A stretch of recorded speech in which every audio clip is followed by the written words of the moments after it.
In Switzerland, 70% of the students choose not to go to the universities, and there must be a reason behind it. And yes, there's a reason. Apprenticeship, which is one of the most interesting part of Switzerland education system, which includes that when a student turns 15 or 16, he can choose to skip university and instead join a program where he can go to the practical workshops for 4 to 5 days and can study in the classroom program for 1 to 2 days.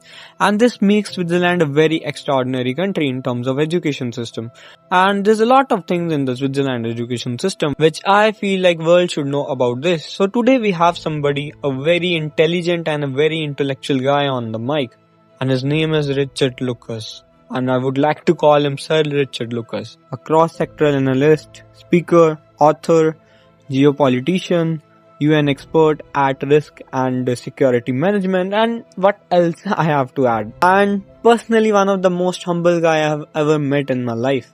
And yes, I had an interview with him, and here's the uncut interview with him. Here we have Richard Lukacs. So, can you introduce yourself a little bit? Yes, I'm Richard Lukacs. I'm from Switzerland, and it's my pleasure to be here at TEDx in Patancourt. So far, how's your experience in India?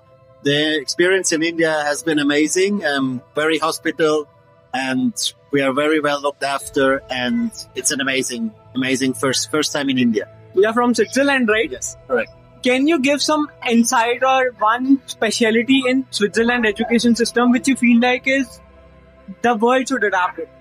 So the interesting point about Swiss education system is that it's like dual, and we have vocational training. So not everybody needs to go to university, but people who pursue a vocation, a handcraft job, they can also get a very good education, diploma, and they can become masters of their skills. And if they want, then later on, they can also go to university. So that's very unique.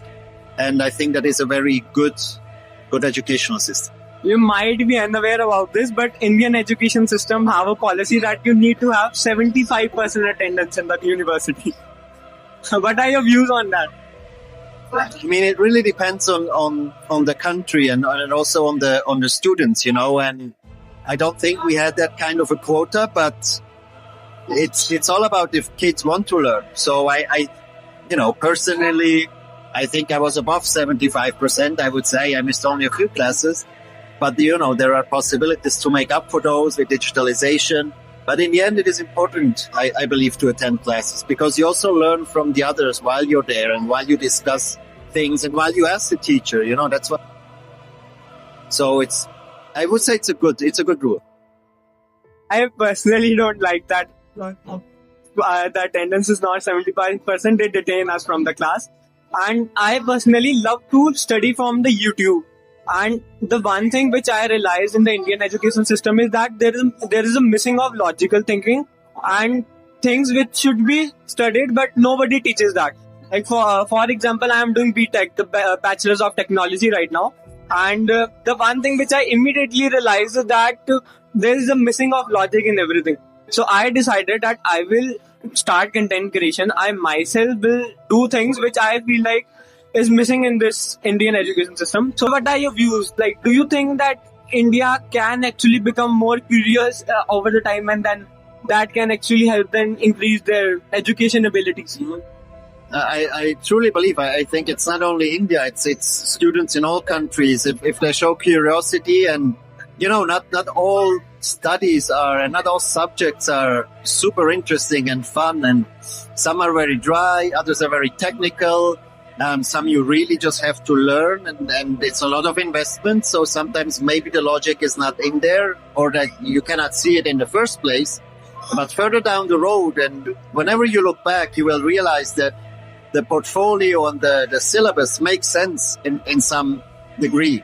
But also, I think what's important, what you raise, is the curiosity. So if then students want to go on and create their own classes and online, do it and be innovative. Use the internet, use social media, educate your peers, get educated by your peers also. I think the importance is to combine these things and not play one against the other. Any advice for me, like personally for me? It can be anything. I mean, stay curious. And what I also emphasized in my TED Talk, think across sectors, maybe do a second degree. Maybe if you don't have the opportunity for that while you're later working, go into other sectors and link other sectors, and then you can actually multiply your potential of impact. Thank you, sir. Thank you.